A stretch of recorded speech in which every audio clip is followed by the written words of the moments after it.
নমস্কার।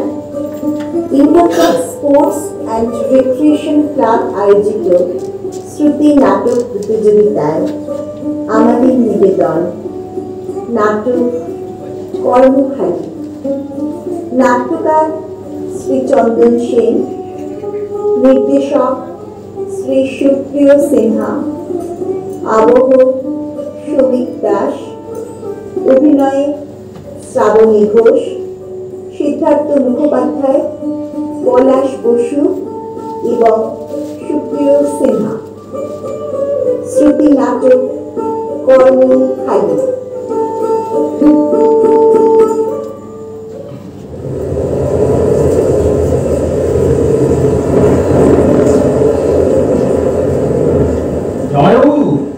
চাঁদে জুড়িয়ে গেল। হ্যাঁ, খবরের কাগজে সব ভয়ঙ্কর খবর, আর সাত সকালেই বাইরে প্রবল ঝড়। আচ্ছা নীলকুমার, কেন যে এলাহাবাদের ইন্টারভিউ দেওয়ার পর দিদির মুখ তোমার মনে পড়লো? সারা দুনিয়ায় এখন এই জায়গাটা নিয়ে, মানে এখানকার মন্দির মসজিদের ঝগড়া নিয়ে ঝড় হয়ে যাচ্ছে। এখন অবশ্য এখানে বাইরেও প্রবল ঝড়। সত্যি জয়বাবু, এ সময় আসাটা বোধহয় ঠিক হয়। বুঝলে নীলকুমার, রঘুবীর শ্রীবাস্তব কর্মখালী নামে এক সংস্থা খুলেছে, যেখানে কিছু ছেলেপুলেকে সামান্য মাইনে দিয়ে রেখেছে বেশ কিছু মানুষের উপরে নজরদারি করার জন্য। বাবা, তাই নাকি? হ্যাঁ, আমি তো 5 বছর আগেই বুঝেছি। তখনই বলেছিলাম উত্তরপ্রদেশের এই আপাত নিরীহ জায়গাটা কিন্তু হঠাৎ তেতে উঠতে পারে লিপিকা, চলো অন্য কোথাও চলে যায়, চাকরি একটা মিলে যাবে। হ্যাঁ, যাইনি, কারণ আমার আর বাবুয়ার এই জায়গাটা দারুণ ভালো লাগতো। নদীর পাড়ে এই বাড়িটা, সন্ধ্যায় নদীর ওপর প্রদীপ জ্বালিয়ে পাতা ভাসায় কারা যেন, মন্দিরে ঘন্টার ধ্বনি, শাঁখের আওয়াজ, নদীর ওপারে লম্বা মসজিদের চূড়ো, আজানের আওয়াজ, বয়ানে সকাল আর বিকেলের বাতাস। জায়গাটা শান্ত ছিল, খুব সুন্দর ছিল রে নীলু। এখন ভীষণ জঘন্য, খুব অশান্ত। বাবুয়া বোধহয় এখনো যেতে চায় না। না, বলে দেখিনি, তবে মনে হয় যাবে না। ওই রবি এখানকার ক্লাবগুলোকে প্রচুর পয়সা দিচ্ছে লাঠি খেলা, ছুরি খেলা শেখানোর জন্য, প্রয়োজনে কাজে লাগাবে। বাবুয়ার সব বন্ধু বান্ধবদের কচি কচি মুখগুলো এই কদিনে কেমন বিবর্ণ হয়ে উঠেছে। আরে ওরাও নাকি কিশোর সঙ্গীর নাম লিখিয়েছে। আমাদের বাবুয়াও? বাবুয়ার নাম ওরা লিখিয়ে এসেছে কিনা জানি না, বাবুয়া তো মানা করছে। তবে এটুকু বলতে পারি, বাবু এখন ওদের বন্ধু। ও বাবুয়াকে বিশ্বাস করে। আমি জানি বাবুয়াকেও ওরা কাজে লাগিয়েছে, কোনো ভয়ঙ্কর কাজ। তার আগে ওর কচি মাথাটাকে ভালো করে ঘুরিয়ে দিয়েছে, তবে মনে মনে আমাদের শত্রু করে তুলেছে। লিপিকা, বড্ড বাড়াবাড়ি শুরু করলে। বাবু এতটা নেমেছে কিনা তা আগে নিশ্চিত হও। হ্যাঁ দিদি, জয়বাবু ঠিক বলেছে। না রে, আমি নিশ্চিত রে নীলু। বাবুয়ার চোখ মুখ হাবভাব সব পাল্টে গেছে। আমি মা, আমি বুঝবো না? এই কচি বয়স, অথচ দৃষ্টিতে কেমন হিংস্রতা। কথাবার্তা তো একদম বলতে চায় না, মাপা মাপা কথা বলে, আর যখন তখন হুড়মুড় করে আমাদের কথার মাঝখানে ঢুকে পড়ে। টেলিফোন করলেই টেলিফোনের পাশে এসে দাঁড়ায় অকারণে। ও, যথেষ্ট হয়েছে লিপিকা। দেখো, নীলু যথেষ্ট পরিণত, যথেষ্ট বুদ্ধি বিবেচনা আছে ওর। বাবু এলে বাবুর সাথে প্রাণ খুলে কথা বলুক নীলু, নিশ্চয়ই সব বুঝতে পারবে। খারাপ কোনো কিছু সন্দেহ করলে নিশ্চয়ই আমাদের সাবধান করে যাবে। চলো নীলুকে বরং নিয়ে আমরা সরজের পরে একটু হাওয়া খেয়ে আসি। না, আমি বাড়িতেই ভালো আছি। এখানে আমার আর ঘুরতে ভালো লাগে না। এখানে সব জায়গায় এখন বারুদের গন্ধ। আমার অস্থির লাগে, বমি আসে।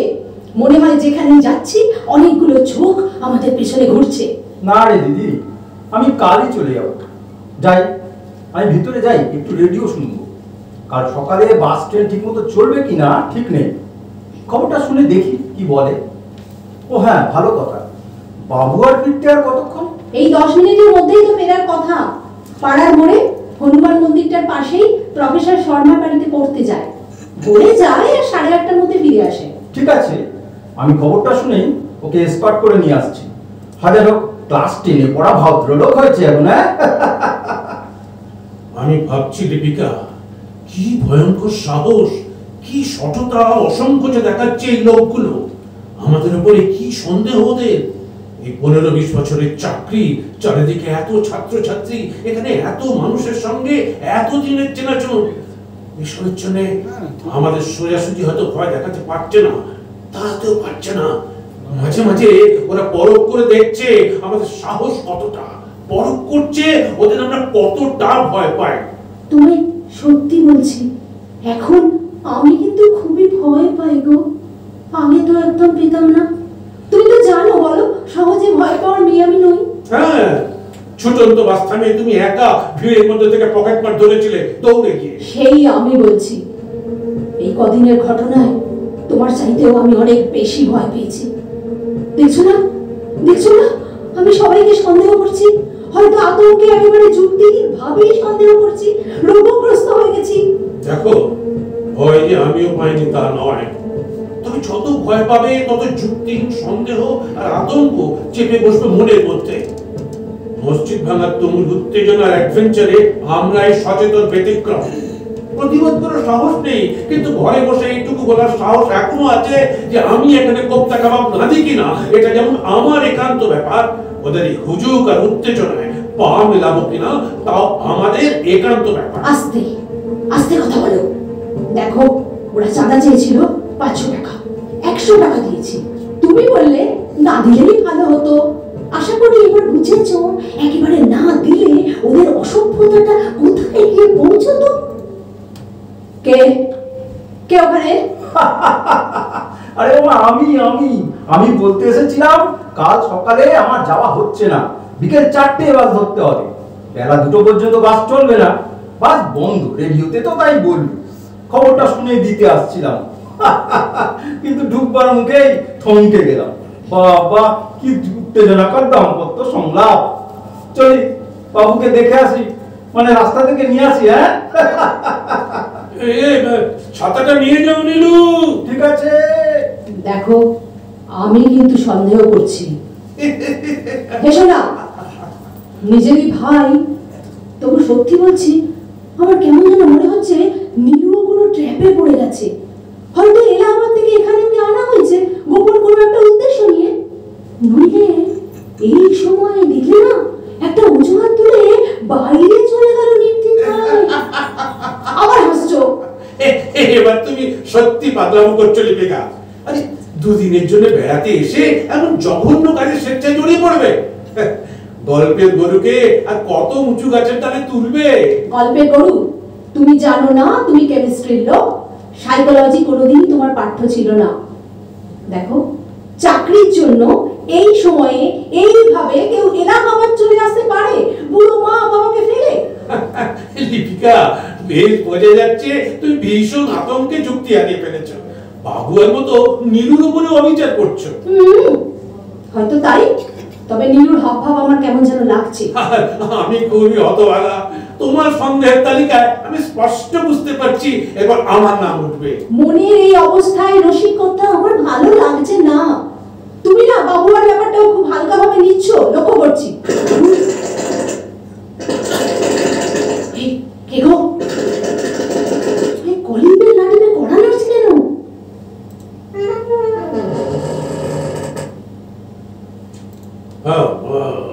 আসুন আসুন, বসুন। না না, বসার সময় নেই। সারা দেশ থেকে প্রতি ঘন্টায় হাজার হাজার স্বেচ্ছাসেবক আসছেন, তাদের থাকা খাওয়ার ব্যবস্থা বুঝতেই তো পারছেন প্রফেসর। আমরা এতগুলো লোক একবারে নাস্তানাবুদ হয়ে যাচ্ছি। যাই বলুন না কেন, মন্দির মসজিদ ব্যাপারটা যে আমাদের রাজনৈতিক ফায়দা লোটার উটকো হুজুগ নয়। সারা দেশ থেকে বন্যার মতো এই অঞ্চলে ঢুকে পড়া হাজার হাজার ভক্ত মানুষ কিন্তু তা প্রমাণ করে দিচ্ছেন। না প্রফেসর, উটকো হুজুগ নয়। গতকাল কলেজের রেস্টরুমে তর্ক করার সময় অন্তত ওই কথাটা আপনি না বললেই ভালো করতেন। কলেজের রেস্টরুম তর্ক? মানে আমি তো ঠিক। আপনি এতদিন এখানে আছেন, অধ্যাপনা করছেন। আমার ছোট বোন অবশ্য আপনার পড়ানোর খুব প্রশংসা করে। বাঙালি বলে কোন রকম অবিচার বা অসম্মান কিন্তু আপনাকে করা হয়নি আজ পর্যন্ত। তবে বোঝেন তো, এখন ভীষণ আবেগের স্রোত বইছে। মানুষ পেটের খিদে সহ্য করতে পারে, কিন্তু ধর্মের ওপর আঘাত কিন্তু সহ্য করতে পারে না। আপনি চাঁদা দেন, বাড়ি থেকে অবশ্য উনি দিয়েছেন, ইচ্ছে হোক অনিচ্ছে হোক যৎসামান্য হোক দিয়েছেন। হয়তো উনি বুঝেছেন যে 10 জনের সঙ্গে থাকতে গেলে তাদের সেন্টিমেন্টকে সবসময় আঘাত করা উচিত নয়। তবে আপনি কিন্তু নিজেকে চেপে রাখতে পারছেন না। প্রফেসর কি করবেন বলুন, এটা তো আর বাংলা নয়। একটু নিজেকে চেপে রাখুন, নয়তো ঘরে বাইরে কর্মস্থলে বাজারে সব জায়গায় এখন আপনার উপর নজরদারি করার মতো অসন্তুষ্ট লোকের সংখ্যা কিন্তু কম নয়। হ্যাঁ, অধ্যাপক হিসেবে আপনি যথেষ্টই জনপ্রিয়, তবে এই প্রবল অন্য হওয়ার সামনে নিজের জনপ্রিয়তার উপর এতটা বিশ্বাস না রাখাই ভালো। বলছিলাম কি, আমরা সবাই রঘুবীর শ্রীবাস্তবকে জানি ভাই। আপনি এই অঞ্চলে আছেন বলেই না এখানে ঝুট ঝামেলা নেই বললেই চলে। না বুঝে ও যদি কিছু বলে থাকে। লেবিকা, এত নিচে নামার কিছু হয়নি, আমি এমন কিছু বলিনি। ঠিকই তো অংশুমান বাবু, এমন তো কিছু হয়নি। দেখুন, আমি কিন্তু আপনাদের সাবধান করতে বা ভয় দেখাতে আসিনি ভাবিজি। আমার বাবাও তো শিক্ষক, এসব আমার রুচিতে বাধে। তবে বোঝাতে এসেছিলাম যে দুর্ভাগ্যবশত আপনাদের উপর কিন্তু সবারই একটু বিশেষ নজর পড়েছে। চলি। ও হ্যাঁ, ভালো কথা, বাবুকে বললাম যে আজ বিকেলে কিশোর সঙ্গে জমায়েতে দারুণ লাঠি খেলা ছুরি খেলা সব হবে। বাবু আপনি ভালো ছেলে, বিকেলে পাঠাতে পারেন ইচ্ছে হলে। আসলে আমাদের সনাতন শরীরচর্চা, লাঠি খেলা ছুরি খেলা এগুলো দেখা তো আর ওই আজকালকার ওইসব দেখে। চলি। ও হ্যাঁ, নীলেশ কোথায়, আপনার শ্যালক? দিলু, আপনি কি ওকে? হ্যাঁ চিনি। ও একটু বাইরে গেছে। ওর সঙ্গে কি কোনো বিশেষ দরকার আছে রঘুবীর বাবু? না, আসলে ওর সঙ্গে কথা বলেছি তো বেশ ভালো লাগলো ছেলেটিকে। ওকে বলবেন যে রেল স্টেশন পর্যন্ত কাল 2টো বাস ছাড়বে, বেলা 3:15 আর বিকেল 5টায়। সকালে বাস ধর্মঘট তো বেলা 2টো পর্যন্ত, সকালে ওর যাওয়ার দরকার নেই। চলি, দরজাটা বন্ধ করে দিয়ে যান। বুঝতে পারছো তো কেন এসেছিল ওই রঘুবীর শ্রীবাস্তব? বুঝিয়ে গেল আমাদের উপর নজরদারি রাখছে, জানিয়ে গেল আমাদের উপর ঝামেলা হওয়ার সম্ভাবনা প্রবল, সাবধান করে গেল আমরা যেন বাবুয়াকে ওদের হাতে ছেড়ে দিই, আর নীলু যেন কালী বিকেলের বাসে বাড়ি ফিরে যায়। সত্যি নেতা 3-4 মিনিটে অত্যন্ত ভদ্রভাবে কি ভয়ঙ্কর হুঁশিয়ারি দিয়ে গেল। তুমি আমাদেরকে দশমাত করতে গিয়েছিলে। শোনো, তোমার মতো কলেজের মধ্যে ওদের বিরুদ্ধে গলা ফাটাবো আর ঘরের নিরপরাধ লোকগুলোর বিপদ ডেকে আনার মতো সুইসাইডাল সাহস না আমার নেই। হ্যাঁ, আমি তো সাহস করব, আরো করব এই ভয়ঙ্কর পরিস্থিতির হাত থেকে বাঁচার জন্য। আমার একার নয়, সবার জন্যই আমার এই ভয়ঙ্কর লোকটার তোষামোদি করতেই হবে। ওরা চাপ করবে করুক, আমি ভয় পাই না। আমার কথা তোমরা ভাবতে হবে না, আমার জন্য ওই ধরনের লোকের কাছে তোমার নিচু হতে হবে না রিতিকা। আর একটা কথা শুনে রাখো, আমি কিছুতেই বাবুয়াকে ওদের আখড়ায় যেতে দেব না। ভেবেছি কি ভয় দেখিয়ে ব্ল্যাকমেলিং করে ওরা আমায় জব্দ করবে, ওদের আমি কে কে দেখো তো কে কে? বাবুয়া। ও বলল ভীষণ দরকার, এক্ষুনি ছোট মামাকে নিয়ে ছুটবো, রাজিন্দা দাঁড়িয়ে আছে। দেখো, ও না আমাদের সব কথা শুনেছে, আমি নিশ্চিত। রাজিন্দাদের কথা বললো না, রঘুবীরের ভাইপো। তার মানে এতক্ষণ আমাদের বলা কথাগুলো বাবুয়া রিপোর্ট করতে গেল, সঙ্গে নীলু। কি হলো? মিলল আমার যুক্তিহীন সন্দেহ। দেখো দেখো, এক্ষুনি রঘুবীরের বাহিনী এখানে চলে আসবে। রাজিন্দর, নীলু, ছোট মামাকে নিয়ে ছুটবো? ভীষণ না লিপিকা, আমার নার্ভ ফেল করছে। বোধহয় তোমার কথাটাই ঠিক। সত্তর পেটের ছেলে যেখানে শত্রুতা করে, দূরের ভাইয়েরা দোষ কি? কিন্তু ওদের কি ক্ষমতা দেখো, আমাদের বিরুদ্ধে আমাদের রক্তের আত্মীয়দের কেমন লেলিয়ে দিল। যিশু খ্রিস্ট জুডাস সিরাজদৌল্লা মির্জাফর আত্মীয়তা ছিল না, অথচ আমি কিছুতেই মেলাতে পারছি না 13-14 বছরের একটা ছেলে। ওসব পরে হবে, ওই দেখো, শুনতে পাচ্ছ? রঘুবীরের বাহিনী চলে এসেছে। আগে তুমি প্রমাণ হটাও, তোমার বাংলা খবরের কাগজ আর জার্নালগুলো টেবিল থেকে সরাও আগে। এসব দেখলেই মনে হতো, যাও যাও এই নিউজ পেপারগুলো খাটের তলায় রাখো, আর ম্যাগাজিনগুলো এই আলমারিটাতে। কিন্তু বইগুলো কি করে? বুক সেন্টার পেছনে না, আমি লুকিয়ে রেখে আসছি। আরে একটু নড়ো না তাড়াতাড়ি। কিন্তু আমার এই লেখাগুলো কি করবো? পুড়িয়ে ফেলবো, তাড়াতাড়ি করো। আমি পারবো না। কেন পড়াবো আমার লেখা? আমার সৃষ্টি। আচ্ছা বিকা, সত্যি করে বলো তো, এ মাটি আমার নয়, এ জায়গা আমার নয়, এ দেশ আমার নয়, আমার কি কোনো ব্যক্তি স্বাধীনতা নেই?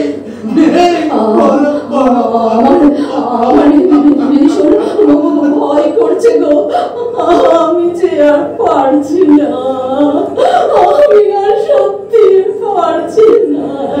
পারছি না গো।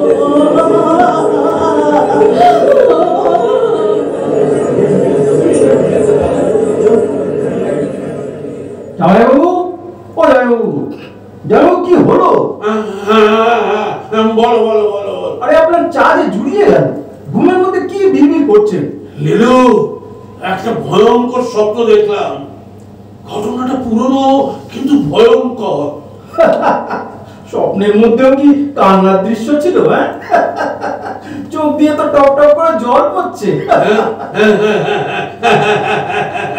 চলো চা খেয়ে সরদিন পরে বসে তোমায় পুরো গল্পটা বলি।